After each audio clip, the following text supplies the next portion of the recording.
You're a royal physician in the Palace of Madrid, and the year is 1834. The king is dead, but your work isn't finished. You've been summoned to the private chambers of the late Ferdinand VII for a task so bizarre, so unprecedented, that you question your own sanity. The Queen Regent Maria Cristina stands before you with tears in her eyes and a request that chills your blood. Your hands tremble as you approach the bed where Ferdinand's body lies. Even in death, the man who terrorized Spain for 2 decades seems to mock you from beyond the grave. But it's not his face that draws your attention. It's what lies beneath the silk sheets. The thing that defined his reign as much as his cruelty, his paranoia, or his betrayals. The anatomical monstrosity that historians would whisper about for centuries but never dare write in their official accounts.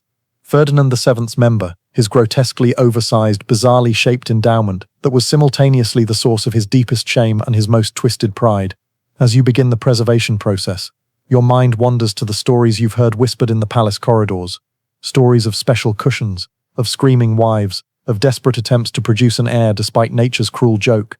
You realize you're not just preserving flesh and blood, you're preserving the physical embodiment of a reign that was itself deformed, oversized, and ultimately destructive to everything it touched. Before diving into these forgotten stories of survival and suffering, if you enjoy learning about the hidden truths of history, consider hitting that like button and subscribing for more content like this. And please comment below to let me know where you're listening from. I find it incredible that we're exploring these ancient stories together from different parts of the world, connected across time and space by our shared curiosity about the past. To understand Ferdinand VII, you must first understand that he was born cursed, not by witchcraft or divine wrath, but by the poisonous legacy of centuries of royal inbreeding. The Spanish Habsburgs and Bourbons had spent generations marrying cousins to cousins, uncles to nieces, creating a genetic nightmare that manifested in everything from mental instability to physical deformities. Ferdinand emerged from this toxic bloodline like a living embodiment of royal decay. Born at El Escorial Palace on October 14, 1784, he was the product of Charles IV and Maria Luisa of Parma, a couple whose own marriage was an arrangement between first cousins. The genetic lottery had been rigged from the start, and Ferdinand would pay the price in the most intimate and humiliating way possible. As he grew from child to adolescent, it became clear that nature had played a particularly cruel joke on the future King of Spain. His member began developing in ways that defied medical understanding. By his teenage years, court physicians were already whispering about the royal anomaly, a dong so massive and strangely shaped that it seemed almost alien in its proportions. Contemporary medical records, hidden away in Vatican archives for centuries, describe Ferdinand's endowment in clinical terms that nonetheless convey the horror of his condition. One physician wrote, "His Royal Highness is afflicted with a member of such extraordinary dimensions and peculiar form that intimate relations may prove challenging." Another was more blunt. "The prince's organ resembles nothing so much as a billiard cue, thin as sealing wax at its base, thick as a man's fist at its extremity, and long enough to serve as a walking stick."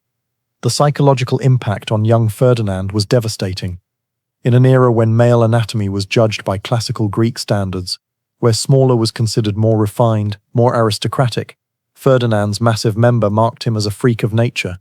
The very thing that modern men might envy became a source of profound shame for the future King of Spain.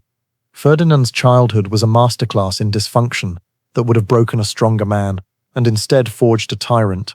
His father, Charles IV, was weak-willed and preferred hunting to ruling. His mother, Maria Luisa, was a woman of voracious appetites, who openly flaunted her affair with Manuel de Godoy, Spain's de facto ruler. Young Ferdinand watched this daily humiliation, absorbing lessons about power, betrayal, and the weakness of trust. But it was his physical abnormality that truly shaped his character. The court buzzed with whispers about the prince's condition. Servants giggled behind their hands, courtiers made subtle jokes, and foreign diplomats reported back to their masters about the Spanish embarrassment. Ferdinand learned early that he was an object of mockery, that his most intimate self was a source of amusement for others. This humiliation bred a deep, festering resentment that would later manifest in his treatment of Spain itself. Ferdinand began to see mockery everywhere, in the respectful bows of his subjects, in the formal addresses of his tutors, in the arranged smiles of potential brides. His paranoia wasn't entirely unjustified. People really were laughing at him, just not always for the reasons he imagined. The prince's tutors noticed disturbing changes in his behavior as he entered adolescence. He became secretive, vindictive, and cruel to those who served him. Servants who displeased him would find themselves dismissed, or worse. Ferdinand was learning to use the power of his position to compensate for the powerlessness he felt about his body. One particular incident, recorded in the memoirs of a court chaplain, reveals the darkness growing in Ferdinand's soul. When a young page accidentally walked in on the prince changing clothes, Ferdinand didn't simply dismiss him. He had the boy flogged and his family exiled from Madrid. The message was clear: no one could witness the prince's shame and remain unpunished. As Ferdinand reached marriageable age, the full extent of his anatomical challenge became clear to the royal physicians. Dr. Francisco Flores, the king's personal doctor, left behind secret notes that provide a disturbing window into the medical reality of Ferdinand's condition. His Majesty's member, Flores wrote, presents a most unusual configuration. The base measures no more than the width of a man's thumb, yet it expands to a circumference that defies natural proportion. The length exceeds that of any recorded human specimen, measuring near to 10 inches in its natural state and growing considerably larger when aroused. Most concerning is the peculiar curvature and the presence of what appear to be additional tissue growths that serve no discernible biological function. The implications for Ferdinand's future as a husband and father were immediately obvious. Normal intimate relations would be impossible without significant medical intervention and specialized equipment. The royal craftsmen were secretly commissioned to create what they euphemistically called marital aids, specially designed cushions and supports that would allow Ferdinand to function sexually without causing serious injury to his future wives. But the physical challenges were only part of the problem. Ferdinand's condition had psychological ramifications that went far beyond the bedroom. He became obsessed with potions and elixirs that promised to normalize his anatomy or enhance his fertility. Court alchemists and foreign physicians were secretly brought to Madrid, each promising miracle cures that inevitably failed. The prince spent fortunes on these quack remedies. He consumed mixtures of ground rhinoceros horn, powdered pearls, and rare herbs that were supposed to regulate his royal essence. Some potions were meant to shrink his member to normal proportions. Others claimed to enhance his virility despite its unusual shape. All of them were useless, but Ferdinand's desperation made him an easy mark for charlatans and con artists. In 1802, Ferdinand married his first cousin, Princess Maria Antonia of Naples and Sicily.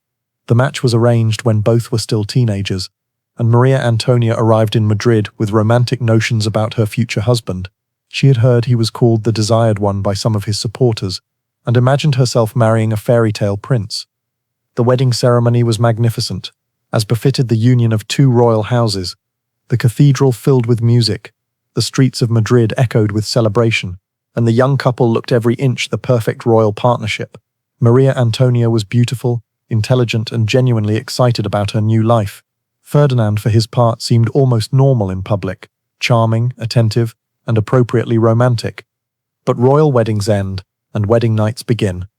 The first sign of trouble came when Ferdinand's valet approached Maria Antonia's ladies-in-waiting with an unusual request.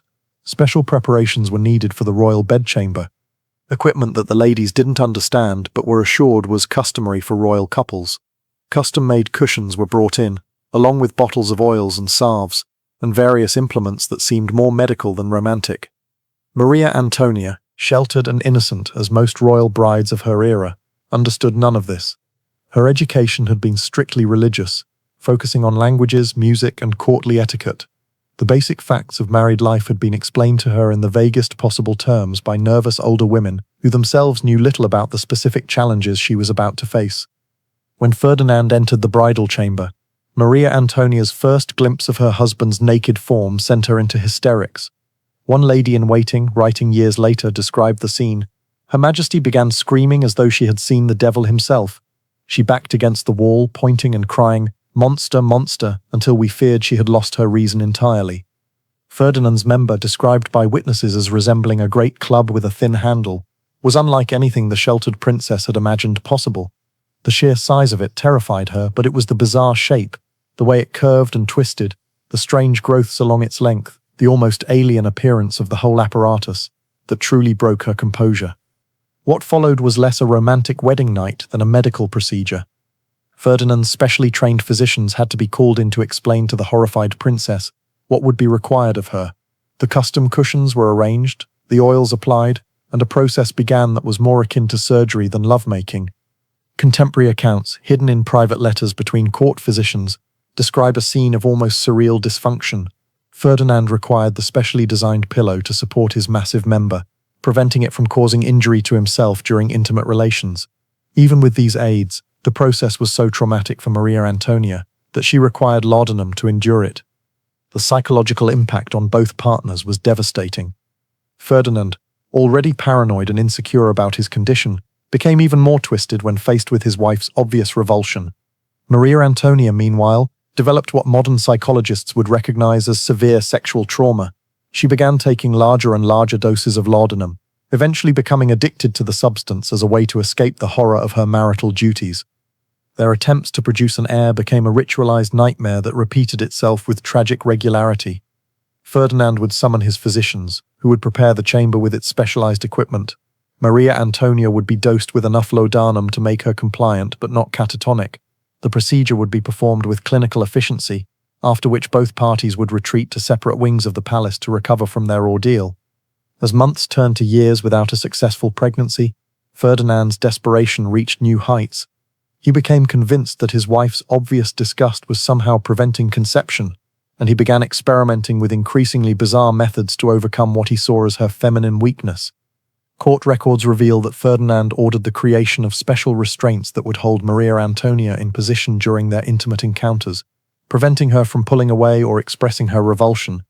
These leather and silk contraptions were crafted by the same artisans who made the king's saddles and hunting equipment, adding a particularly disturbing dimension to the royal workshops.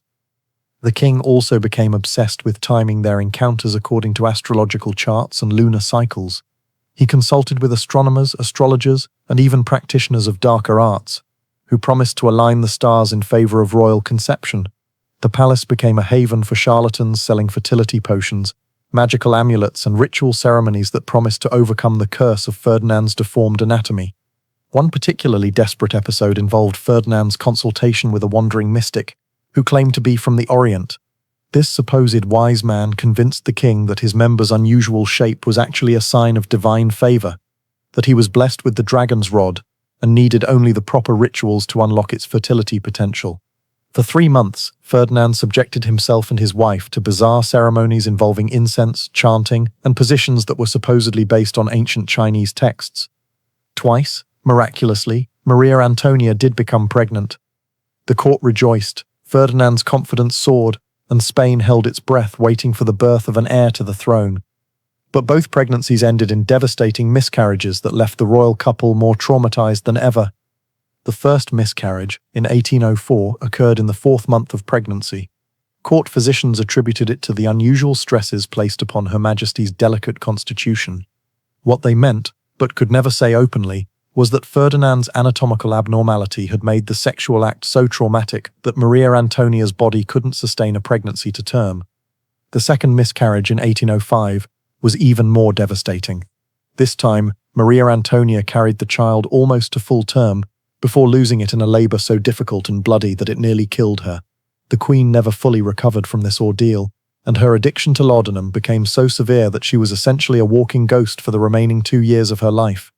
Ferdinand's reaction to these losses revealed the true depths of his selfishness and cruelty. Rather than showing compassion for his wife's suffering, he became convinced that she was deliberately sabotaging their chances of producing an heir. He accused her of taking substances to prevent pregnancy, of deliberately moving in ways that would cause miscarriages, and of harboring secret liberal sympathies that made her unwilling to provide Spain with a proper Catholic heir. These accusations, whispered in the corridors of the palace, destroyed what little remained of Maria Antonia's mental health. She began to believe that she was indeed cursed, that her body was rejecting Ferdinand's seed because of some hidden sin or divine displeasure. Her last months were spent in almost constant prayer, begging forgiveness for sins she couldn't name and crimes she had never committed. When Maria Antonia died in May 1807, at the age of only 21, the official cause was listed as fever and complications from her delicate constitution. The truth was far darker. She had essentially died of despair, her body and mind destroyed by years of sexual trauma, drug addiction, and psychological abuse. But even in death, Maria Antonia couldn't escape the twisted world of Ferdinand's paranoia.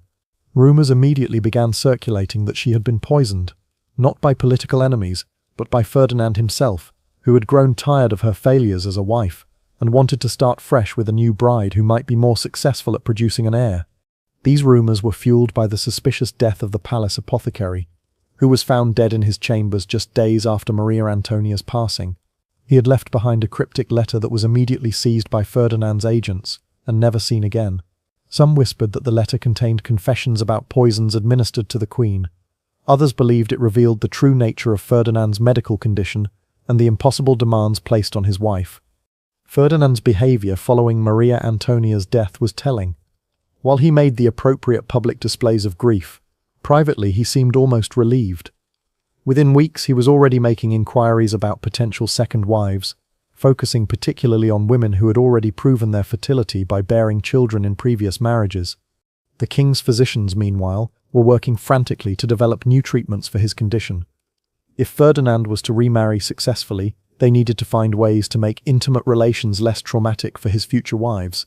This led to some of the most bizarre medical experiments in royal history, as doctors attempted to create ever more sophisticated marital aids and develop new surgical techniques that might reshape Ferdinand's anatomy.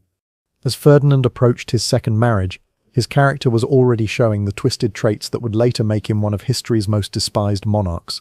The sexual trauma of his first marriage, combined with his deep-seated insecurities about his physical condition, had created a man incapable of genuine human connection or empathy. Ferdinand had learned to see other people not as individuals with their own feelings and needs, but as tools to be used for his pleasure or obstacles to be eliminated. His first wife had been a tool that failed to function properly and had to be discarded. His subjects were tools for maintaining his power and feeding his ego. Anyone who opposed him was an obstacle that needed to be destroyed. The prince's interactions with the palace staff revealed his growing sadism. He began testing the limits of his power by issuing increasingly arbitrary and cruel orders. Servants who accidentally glimpsed his naked form were not just dismissed, but often disappeared entirely. Guards who failed to maintain absolute secrecy about the royal chambers found themselves assigned to the most dangerous frontier postings in Spain's crumbling empire. Ferdinand also developed an obsession with the idea that people were constantly mocking him behind his back. This wasn't entirely paranoid. People really were talking about his condition, but Ferdinand's response was disproportionate and increasingly violent. He began maintaining lists of suspected mockers and planning elaborate revenge scenarios that he would implement once he had the power to do so. By 1807, Ferdinand had become the center of a complex conspiracy involving some of Spain's most powerful nobles and military officers. These men saw the prince as their vehicle for overthrowing the weak government of Charles IV and his despised minister, Manuel de Godoy. What they didn't understand was that they were allying themselves with a man whose sexual dysfunction had created a personality disorder that would ultimately prove more dangerous than the incompetence they sought to replace. The conspirators called themselves the Fernandinos and worked tirelessly to build Ferdinand's reputation as El Deseado, the desired one.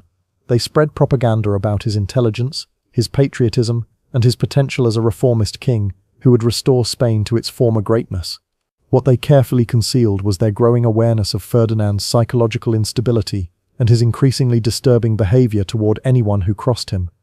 The conspiracy came to a head in October 1807 with the so-called El Escorial conspiracy, in which Ferdinand was caught planning to overthrow his own father with the help of Napoleon Bonaparte. When the plot was discovered, Ferdinand's response revealed both his cowardice and his complete lack of loyalty to anyone, including his co-conspirators. Rather than standing by the men who had risked everything for his cause, Ferdinand immediately threw them all under the metaphorical carriage wheels. He provided detailed confessions about every aspect of the conspiracy, named every participant and begged his parents for forgiveness while his allies faced imprisonment and exile. This betrayal established a pattern that would define Ferdinand's entire reign. He would use people for his own purposes and then destroy them the moment it became convenient. Even as Ferdinand's political machinations were unfolding, his medical condition continued to worsen. Court physicians noted that his member was continuing to grow and change shape, developing new abnormalities that made intimate relations even more challenging. Some medical historians suggest that Ferdinand may have suffered from a rare condition called megalophallus, a hormonal disorder that causes continued growth of male anatomy throughout adulthood. Whatever the medical explanation, the practical implications were clear. Ferdinand would need increasingly sophisticated aids and increasingly compliant wives if he was ever to produce an heir. This realization led to one of the most disturbing aspects of his later marriages, the deliberate selection of women who could be psychologically manipulated or physically coerced into accepting his demands. The palace craftsmen, meanwhile, had become specialists in creating ever more elaborate marital equipment. Their workshops, hidden away in the depths of the royal residence, resembled a bizarre combination of medical laboratory and torture chamber. They developed adjustable cushions, restraining devices, and various implements designed to make Ferdinand's sexual encounters possible, while minimizing the physical damage to his partners. These craftsmen were sworn to absolute secrecy, and Ferdinand made sure their silence was maintained through a combination of generous payments and terrifying threats. Several artisans who worked on these projects were later found dead under mysterious circumstances, leading to rumors that Ferdinand had them killed to prevent any possibility of their revealing the true nature of their work. When Napoleon invaded Spain in 1808 and forced Ferdinand to abdicate, the future king found himself in a uniquely humiliating position. Not only had he lost his throne, but he was now a prisoner whose captor was undoubtedly aware of his shameful medical condition. French intelligence had extensive files on the Spanish royal family, and Ferdinand's anatomical abnormality was certainly among the information they had gathered. Ferdinand's 6 years of captivity at the Château de Valençay were marked by continued medical experimentation, as French physicians studied his condition with scientific curiosity. These doctors, freed from the constraints of royal protocol that had limited their Spanish colleagues, conducted examinations and treatments that bordered on torture in their thoroughness. The French medical reports, discovered in Napoleonic archives centuries later, provide the most detailed clinical description of Ferdinand's condition ever recorded. They describe a sexual organ so large and misshapen that it seemed to belong to a creature from mythology rather than a human king. The French doctors theorized that Ferdinand's condition was the result of multiple genetic disorders combining in a single individual, creating what they called a perfect storm of anatomical dysfunction. During his captivity, Ferdinand also received word of various Spanish nobles and military leaders who were fighting for his restoration. The irony was profound. Brave men were dying in muddy trenches and mountain passes to restore a king whose primary concern was finding new ways to manage his sexual dysfunction and produce an heir to continue his cursed bloodline. Ferdinand spent his exile years writing extensive letters to various European royalty, seeking potential brides who might be willing to accept his special circumstances. These letters, written in his own hand, reveal a man completely disconnected from the suffering of his people and obsessed entirely with his own intimate problems. While Spain burned, Ferdinand was planning his next wedding night. When Ferdinand returned to Spain in 1814, the crowds that greeted him were unlike anything Europe had ever seen. They threw flowers, wept with joy, and fell to their knees as his carriage passed. Children born during the war saw their first glimpse of the king their parents had died to restore. The stones of Madrid themselves seemed to sing with celebration. Ferdinand smiled and waved from his carriage, but his mind was already focused on more intimate concerns. His first priority wasn't governing Spain or rewarding those who had fought for his restoration. It was finding a new wife who could finally give him the heir that had eluded him for so long. The king's return also marked the beginning of what historians call the ominous decade. But the true ominousness lay not just in Ferdinand's political tyranny, but in his increasingly desperate and bizarre attempts to fulfill his royal duty of producing offspring. His sexual dysfunction had become inseparable from his political dysfunction, creating a ruler whose personal inadequacies manifested as national catastrophe. Ferdinand's first act as restored king was to commission an entirely new set of marital aids from the finest craftsmen in Europe. He sent agents to Germany, Italy, and even the Ottoman Empire, seeking artisans who specialized in creating devices for delicate royal circumstances. The resulting collection, hidden away in secret chambers of the palace, represented the finest achievement of perverted ingenuity that the early 19th century could produce. The second wife Ferdinand chose was Maria Isabel of Portugal, another cousin in the endless cycle of royal inbreeding that had cursed his bloodline. She was 19 when she arrived at the Spanish court in 1816, full of the naive hope that young princesses carried into these arranged marriages. The court physicians had already briefed her ladies-in-waiting about the special preparations that would be required for the wedding night, but nothing could have prepared Isabel for the reality of what awaited her. The wedding ceremony itself was a spectacle of Baroque excess, designed to mask the growing desperation of a king whose reign was becoming synonymous with failure. Ferdinand stood at the altar in cloth of gold, his face a mask of barely contained anxiety. He had spent the previous week consulting with physicians, alchemists, and even a mysterious figure rumored to be an Ottoman specialist in royal difficulties, who had arrived in Madrid under cover of darkness. The wedding night was a disaster that would haunt both participants for the rest of their short lives together. Despite all the preparations, all the devices, all the consultations with experts across Europe, Ferdinand's anatomical monstrosity proved as insurmountable as ever. The screams that echoed through the palace corridors that night were not screams of passion but of genuine terror and pain. Servants found blood-stained sheets and broken furniture, evidence of a coupling that resembled a medieval torture session more than the romantic union of royalty. Isabel never recovered from that first night. Court observers noted that she developed a pronounced stutter and would flinch whenever Ferdinand entered a room. She began experiencing what palace physicians called hysterical episodes, but which modern understanding would recognize as severe trauma responses. Her ladies-in-waiting reported that she often woke screaming from nightmares, calling out warnings about the monster that haunted her dreams. Ferdinand, meanwhile, interpreted his wife's terror as a personal insult to his royal dignity. His paranoia, already legendary, reached new heights as he convinced himself that Isabel was conspiring with foreign powers to mock his condition. He began having her correspondence intercepted, her food tasted for poisons, and her chambers searched for evidence of betrayal. The king's sexual dysfunction had metastasized into a political psychosis that infected every aspect of his rule. The pressure to produce an heir became an obsession that consumed both the royal couple and the Spanish court. Ferdinand commissioned a series of increasingly bizarre medical consultations, bringing together physicians, anatomists, and even circus performers who claimed expertise in unusual anatomical challenges. The royal bedchamber became a laboratory of sexual experimentation that pushed the boundaries of human endurance and dignity.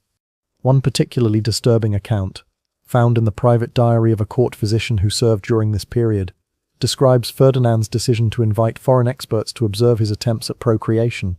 The king, desperate for solutions, allowed German anatomists and French physicians to witness his intimate failures, turning his marriage bed into a grotesque medical theatre. These observers took detailed notes and made sketches that were later circulated among European medical schools, making Ferdinand's sexual dysfunction a subject of academic study across the continent. Isabel, subjected to this parade of voyeuristic medical consultation, began showing signs of complete psychological collapse. She stopped eating regularly, lost dangerous amounts of weight, and developed a 1,000-yard stare that servants found more frightening than her earlier outbursts. The young queen had become a living ghost, haunting the halls of a palace that had become her prison. The political consequences of Ferdinand's personal failures were becoming impossible to ignore.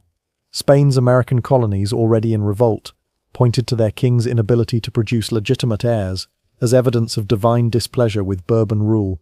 Revolutionary propaganda depicted Ferdinand as a sexually impotent tyrant, whose physical inadequacies mirrored his political incompetence. The king's most intimate shame had become a rallying cry for independence movements from Mexico to Argentina.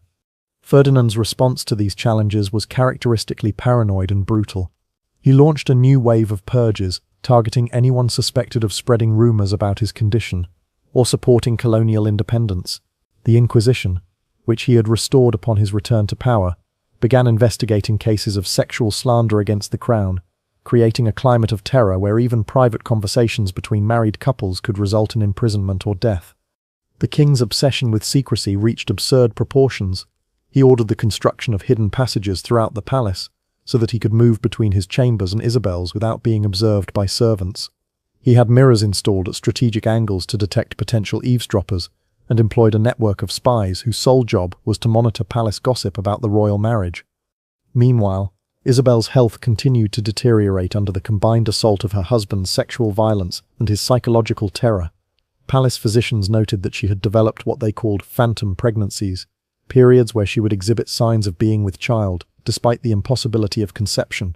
These episodes seemed to provide Ferdinand with brief moments of hope, followed by crushing disappointment when the truth became apparent. The Queen's phantom pregnancies became a source of bitter irony, in a court already drowning in dysfunction. Servants would whisper about how the king would pace outside Isabel's chambers during these episodes, alternately praying and cursing, as if divine intervention might somehow overcome the mechanical impossibility of his situation. When each phantom pregnancy inevitably ended, Ferdinand would sink into black depressions that paralyzed the government for weeks at a time. In 1818, after 2 years of this nightmare marriage, Isabel finally escaped through the only means available to royal women of her era, death. She succumbed to what court physicians diplomatically termed nervous exhaustion, though private letters from palace staff suggest she may have hastened her own end through subtle forms of self-harm. Her final words, according to her confessor, were a prayer of gratitude for her approaching liberation. Ferdinand's reaction to Isabel's death revealed the full extent of his psychological deterioration. Rather than mourning his wife, he became convinced that she had been murdered by enemies seeking to prevent him from producing an heir. He ordered autopsies performed by multiple physicians, searched for evidence of poison, and had several of Isabel's ladies-in-waiting arrested on suspicion of conspiracy. The king's grief was indistinguishable from his paranoia, creating a feedback loop of rage and suspicion that consumed everyone around him. The funeral of Queen Isabel became a macabre spectacle that horrified even Ferdinand's supporters.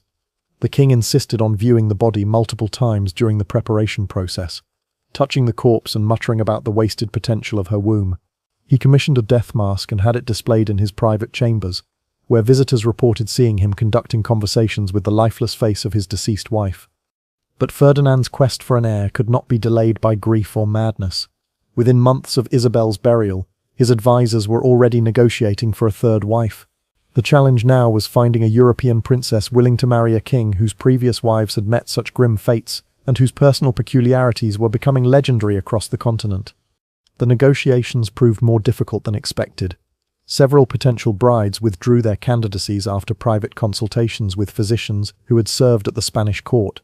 Others demanded unprecedented concessions, including the right to separate chambers and the presence of their own personal guards. Ferdinand's sexual dysfunction had become a diplomatic liability that threatened to isolate Spain from potential allies. Eventually, the king's agents found Maria Josepha Amalia of Saxony, a Saxon princess whose family's desperate financial situation made them willing to overlook Ferdinand's notorious reputation. Maria Josepha was 24 when she arrived in Madrid in 1819, older and more worldly than Isabel had been, but she carried the same doomed hope that had characterized her predecessor's arrival. The third wedding was a more subdued affair, reflecting both Ferdinand's advancing age and the court's exhaustion with royal matrimonial disasters. There were fewer foreign dignitaries, less elaborate celebrations, and a palpable sense that everyone was merely going through the motions of a ritual that had already failed twice before. Maria Josepha had been better prepared for her ordeal than Isabel, having received detailed briefings from Saxon physicians who had consulted with their Spanish counterparts. She brought her own collection of medical devices and preparations, along with a personal physician who specialized in difficult marital situations. Her approach to the marriage was more clinical than romantic, treating her royal duties as a medical challenge to be solved through scientific methodology. This practical approach served her better than Isabel's romantic naivety, but it could not overcome the fundamental impossibility of Ferdinand's condition. The third marriage settled into a pattern of scheduled attempts at intimacy, carefully planned and medically supervised encounters that resembled surgical procedures more than expressions of marital affection. Maria Josepha kept detailed records of these sessions, noting times, techniques, and outcomes with the precision of a research scientist. The Queen's clinical detachment seemed to frustrate Ferdinand even more than Isabel's terror had. He began to suspect that Maria Josepha viewed him as a medical curiosity rather than a husband, and his paranoia expanded to include fears that she was secretly documenting his condition for foreign intelligence services. The king's spies reported that the Queen maintained extensive correspondence with Saxon court physicians, sharing what Ferdinand believed were state secrets about his anatomy. Meanwhile, Spain continued its collapse under the weight of Ferdinand's misrule. The American colonies had achieved independence one by one, taking with them the wealth that had sustained the Spanish Empire for 3 centuries. The king's obsession with his sexual dysfunction had left him incapable of addressing the political and economic crises that were tearing his kingdom apart. Cabinet meetings were postponed when Ferdinand was having a difficult period with his wife, and important decisions were delayed for weeks while the king consulted with physicians about new techniques for achieving conception. The Spanish people, initially grateful for Ferdinand's return, had begun to understand the true cost of their restored monarch. Revolution simmered in the cities while bandits controlled the countryside. The king's subjects starved while he spent fortunes on sexual aids and foreign medical consultants. Spain had become a European laughingstock, its decline symbolized by a ruler whose most intimate failures had become public knowledge. In 1829, after 10 years of clinical matrimony, Maria Josepha achieved what many had thought impossible. She became pregnant. The news sent shockwaves through the Spanish court and across Europe, where diplomatic correspondence buzzed with speculation about how Ferdinand had finally overcome his anatomical obstacles. Some suggested divine intervention, others credited advances in medical science, while the most cynical observers whispered about infidelity and illegitimate succession. Ferdinand's reaction to the pregnancy was a mixture of euphoria and terror. He hired additional guards to protect Maria Josepha, brought in the finest physicians from across Europe, and had her chambers blessed by every religious authority in Madrid. The king's desperation to protect this miraculous pregnancy bordered on madness, as he convinced himself that enemies would attempt to sabotage his long-awaited heir through supernatural or scientific means. The pregnancy progressed normally until the 7th month, when Maria Josepha began experiencing complications that palace physicians struggled to understand. Modern medical knowledge suggests she was suffering from placental abruption, a condition that could have been managed with proper care. However, Ferdinand's interference with her medical treatment, his insistence on consulting mystics and alchemists alongside trained physicians, created a chaotic environment that made effective intervention impossible. On May 18, 1829, Maria Josepha went into premature labor. The delivery was a horror that traumatized everyone present, as Ferdinand insisted on personally supervising the proceedings, despite having no medical knowledge whatsoever. The baby, a daughter, lived for only a few hours before succumbing to the complications of premature birth. Maria Josepha survived the delivery but never recovered her strength, dying 3 weeks later from what physicians termed childbed fever, but which was more likely a combination of infection and despair. Ferdinand's reaction to this double tragedy revealed the complete breakdown of his sanity. He refused to allow either body to be buried, insisting that court physicians continue attempting to revive both mother and child through increasingly bizarre means. For nearly a week, the palace was filled with the stench of decay, as the king denied the reality of his losses and demanded that his medical staff perform impossible resurrections. When Ferdinand finally accepted that his wife and daughter were dead, he fell into a depression so profound that courtiers feared for his life. He stopped eating, refused to see advisors, and spent his days staring at the death masks he had commissioned for all 3 of his wives.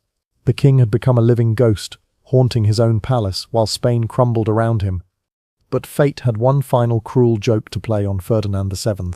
In 1829, at the age of 45, the king, who had spent decades unable to produce a living heir, suddenly found himself facing an unexpected 4th marriage. His advisors, desperate to provide stability for a collapsing kingdom, had identified Maria Cristina of Naples as a potential bride. What they didn't tell Ferdinand until after the marriage negotiations were complete was that Maria Cristina was already pregnant by another man when she arrived in Madrid. The 4th wedding, conducted in 1829, was a farcical affair that fooled no one. Maria Cristina was visibly pregnant when she walked down the aisle, carrying a child that could not possibly be Ferdinand's. The king, however, was so desperate for an heir that he willingly accepted this obvious deception, convinced that divine providence had finally answered his prayers through unconventional means. The birth of Isabella II in 1830 should have marked the culmination of Ferdinand's quest for succession, but instead it became the source of new anxieties. The king knew the child was not biologically his, yet he had to maintain the fiction of legitimacy to preserve his dynasty. His relationship with Maria Cristina was built on mutual deception.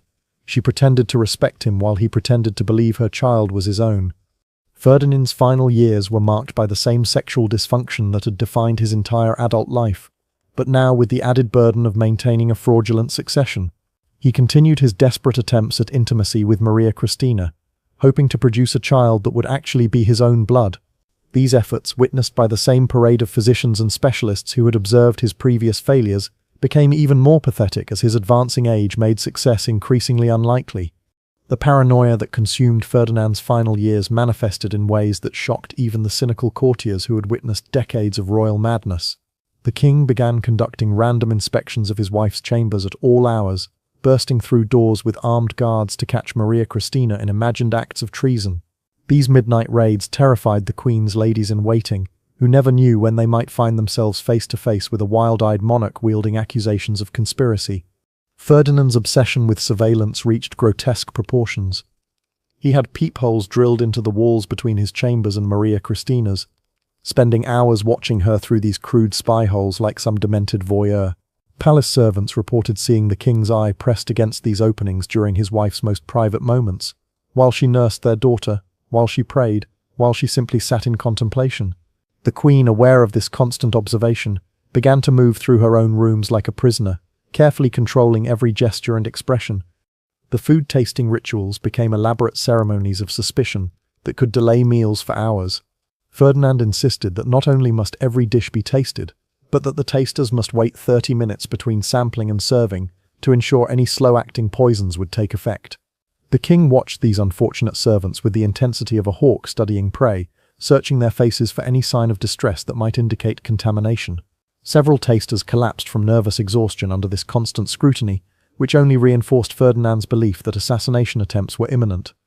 Maria Cristina, trapped in this web of suspicion, began showing signs of the same psychological deterioration that had claimed Ferdinand's previous wives. Her letters to her family in Naples, intercepted and read by the king's spies, revealed a woman slowly losing her grip on sanity. She wrote of feeling constantly watched, of jumping at shadows, of finding herself unable to trust even her own servants. The Queen described her life as existing in a glass cage where every breath is monitored for signs of rebellion. The king's paranoia extended beyond his immediate family to encompass the entire court structure. He began rotating his personal guards daily, convinced that prolonged service would lead to corruption by enemy agents. Cabinet ministers found themselves subjected to loyalty tests that bordered on the absurd. Ferdinand would make contradictory statements in private meetings to see if ministers would correct him, interpreting any contradiction as evidence of treasonous intentions. The Spanish court, once the envy of Europe for its sophisticated etiquette and cultural refinement, devolved into a bizarre theatre of mutual surveillance. Courtiers learned to speak in coded language, to avoid direct eye contact with the king, and to carry themselves with the careful neutrality of diplomats in enemy territory. Conversations were conducted in whispers, relationships were formed and dissolved based on perceived loyalty to competing factions, and everyone understood that a careless word could result in imprisonment or exile. Ferdinand's relationship with his infant daughter Isabella became another source of pathological anxiety. Despite knowing she was not his biological child, he simultaneously loved her as his heir and resented her as evidence of his sexual failure. The king would spend hours staring at the baby, searching her features for signs of resemblance to himself, or to possible fathers. He commissioned artists to create detailed portraits of Isabella at various stages of infancy, comparing these images to paintings of himself and Maria Cristina's previous lovers.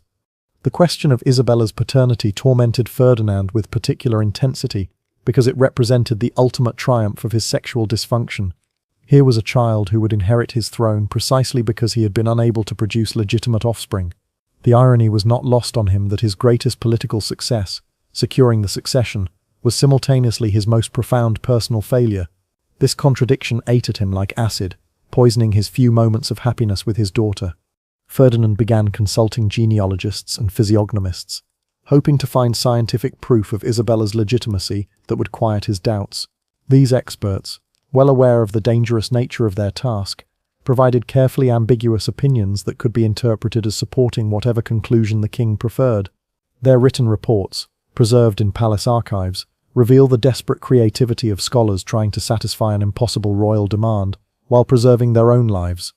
The king's efforts to control his wife's behavior became increasingly elaborate and invasive.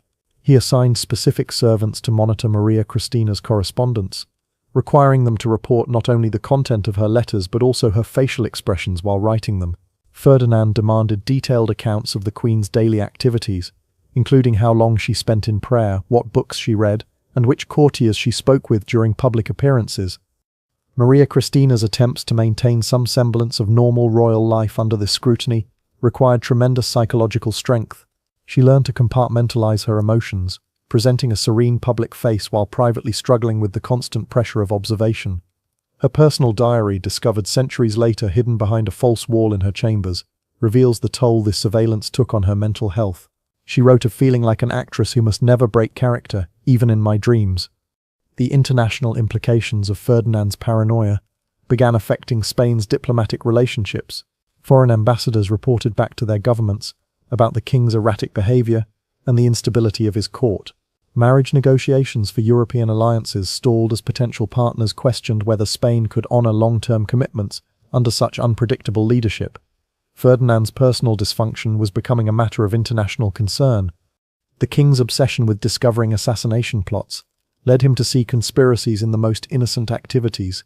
When Maria Cristina requested permission to redecorate her chambers, Ferdinand interpreted this as an attempt to create hiding places for weapons or poison.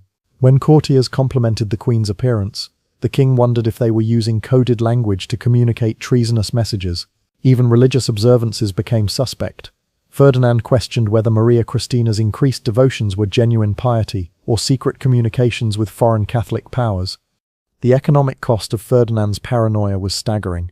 The crown spent enormous sums on security measures, spy networks, and loyalty investigations, while Spain's treasury emptied and its people suffered. The king commissioned the construction of secret passages throughout the palace, installed elaborate alarm systems, and maintained multiple sets of food tasters, guards, and servants to ensure no single group could coordinate against him. These expenses drained resources that might have been used to address Spain's mounting financial crisis. Ferdinand's health began deteriorating under the constant stress of maintaining his surveillance state. Palace physicians noted that the king suffered from chronic insomnia, digestive problems, and what they termed nervous agitation. His paranoia had created a feedback loop where his fears generated behaviors that justified more fears, trapping him in an ever-escalating cycle of suspicion and anxiety. The king's relationships with his remaining family members became casualties of his deteriorating mental state. He began to suspect even his closest relatives of plotting against him, interpreting normal family interactions as potential threats. Birthday celebrations became tense affairs, where Ferdinand watched for signs of conspiracy in the arrangement of flowers or the selection of gifts. Even his brother Don Carlos, who had supported him through previous crises, found himself subjected to investigation and surveillance. Maria Christina's efforts to shield their daughter from Ferdinand's paranoia became a source of additional conflict. The king interpreted the queen's protective instincts as evidence that she was preparing Isabella for rule by foreign powers. When Maria Christina requested private time with her daughter, Ferdinand wondered what treasonous ideas she might be implanting in the child's mind. The simple act of maternal bonding became another front in the king's imaginary war against conspiracy. The servants who worked most closely with the royal family found themselves in impossible positions. They were expected to provide detailed reports on the queen's activities while maintaining the appearance of loyal service. Many developed nervous conditions under this pressure, creating a staff turnover rate that further destabilized the court. New servants, unfamiliar with the complex loyalties and expectations of their positions, often inadvertently triggered Ferdinand's suspicions through innocent mistakes. Ferdinand's attempts to discover the true identity of Isabella's father became increasingly desperate and invasive. He had investigators compile detailed dossiers on every man who had interacted with Maria Christina during her time in Naples, searching for physical characteristics that might match his daughter's features. These investigations extended to examining the medical records of potential fathers, their family histories, and even their personal correspondence from years before Isabella's conception. The king's bedroom became a museum of his sexual failures, filled with portraits of his dead wives, medical devices that had failed to solve his anatomical problems, and religious relics he hoped might provide divine intervention for his dysfunction. Visitors to these private chambers reported an atmosphere of desperate sadness that seemed to cling to the walls like incense. Ferdinand would conduct audiences from this space, surrounded by reminders of his most intimate failures while discussing matters of state. The psychological pressure on Maria Christina intensified as Ferdinand's behavior became more erratic. The queen began experiencing physical symptoms of stress, hair loss, weight fluctuation, and tremors that she struggled to hide during public appearances. Her ladies-in-waiting noted that she had developed nervous habits like constantly checking over her shoulder and startling at unexpected sounds. Ferdinand's paranoia reached its bizarre culmination in 1832, when he became convinced that Maria Christina was attempting to poison him through intimate contact. The king began demanding that his wife submit to medical examinations before any physical interaction, searching for evidence of toxins that might be transmitted through skin contact. These examinations, conducted by court physicians in Ferdinand's presence, represented the final degradation of whatever remained of their marital relationship. The international community watched Spain's descent into madness with a mixture of fascination and horror. Diplomatic correspondence from this period reveals that European powers were actively planning for the eventual collapse of Ferdinand's government, recognizing that the king's personal dysfunction made stable rule impossible. Some nations began secretly supporting regional independence movements within Spain, calculating that the fragmentation of the Spanish Empire would be preferable to its continued rule by an unstable monarch. As 1833 dawned, Ferdinand's physical health finally began reflecting the psychological damage of his paranoid reign. Court physicians noted that the king had developed a persistent tremor, chronic digestive problems, and what appeared to be early signs of cognitive decline. His speeches became rambling affairs filled with accusations against unnamed enemies and references to conspiracies that existed only in his imagination. The end, when it came, was almost anticlimactic after decades of dramatic dysfunction. Ferdinand simply began fading away, his body finally succumbing to the accumulated stress of a lifetime spent battling his own anatomy and psychology. In his final days, he drifted between consciousness and delirium, sometimes calling out to his dead wives, and sometimes issuing orders for investigations of plots that had never existed. In 1833, Ferdinand VII finally achieved the peace that had eluded him in life, through the simple expedient of death. The official cause was listed as gout, but palace physicians privately acknowledged that the king had essentially died of exhaustion, physical, psychological, and spiritual exhaustion brought on by decades of sexual frustration and political paranoia. The autopsy of Ferdinand VII, conducted in secret by the same physicians who had spent years trying to solve his anatomical puzzles, revealed the full extent of nature's cruel joke. The king's member, preserved for medical study, measured an astounding 14 inches in length and varied dramatically in girth from base to tip, exactly as contemporary descriptions had suggested. More disturbing was the discovery of internal scarring and deformity that made normal sexual function essentially impossible, explaining decades of failure and frustration. But the autopsy also revealed something else. Evidence of deliberate self-harm dating back to Ferdinand's teenage years. The king had apparently spent decades attempting various forms of self-surgery, trying to modify his anatomy to make normal intimacy possible. These pathetic attempts at self-correction, conducted in secret with whatever tools he could acquire, had only made his condition worse while adding layers of psychological trauma to his physical abnormalities. The preserved organ, along with detailed medical drawings and written observations, was sealed in the Vatican archives where it remains to this day. Church officials deemed the material too disturbing and too politically sensitive for public knowledge, creating one of history's most bizarre state secrets. Scholars who have been granted access to these materials describe them as simultaneously fascinating and deeply unsettling, a window into the private hell of absolute power corrupted by anatomical fate. Ferdinand's death marked the end of an era, but his legacy lived on in the fractured Spain he left behind. Isabella II, the daughter who may or may not have been his biological child, inherited a kingdom torn apart by civil war, economic collapse, and international humiliation. The Spanish Empire that had once dominated the world was reduced to a minor European power, its decline accelerated by decades of misrule, by a king whose personal obsessions had taken precedence over public duty. The story of Ferdinand VII serves as a reminder that power without wisdom is dangerous, but power combined with personal dysfunction can be catastrophic. His reign demonstrated how individual psychological damage can metastasize into national trauma, how private shame can become public disaster, and how the most intimate human failures can echo through history with consequences far beyond their original scope. Perhaps most tragically, Ferdinand's story reveals the human cost of absolute monarchy, where the personal problems of one man could determine the fate of millions. His 3 dead wives, his questionable daughter, his terrorized subjects, and his ruined kingdom all paid the price for a genetic lottery that went wrong centuries before any of them were born. Ferdinand was both perpetrator and victim of a system that concentrated too much power in the hands of individuals who were fundamentally unprepared to wield it. As that royal physician in 1834 completed his grim task of preserving Ferdinand's anatomical legacy, he must have reflected on the terrible irony of his situation. Here was the physical evidence of a reign that had consumed everything it touched: wives, children, subjects, and ultimately the king himself. The preserved organ was more than a medical curiosity. It was a monument to the destructive power of shame, the corruption of unchecked authority, and the tragic waste of human potential. In the end, Ferdinand VII achieved a kind of immortality, but not the kind he had sought. His name lived on not as a great king or successful ruler, but as a cautionary tale about the dangers of allowing personal dysfunction to masquerade as political power. His anatomical legacy, hidden away in Vatican vaults, serves as a reminder that some secrets are too disturbing for history to acknowledge, too human for legend to embrace, and too tragic for time to heal. The silk sheets that had once covered his deformed body now covered a kingdom equally damaged, equally unable to function as nature intended. Ferdinand VII had finally found peace, but he had left behind a Spain that would struggle for generations to recover from the intimate disasters of his troubled reign.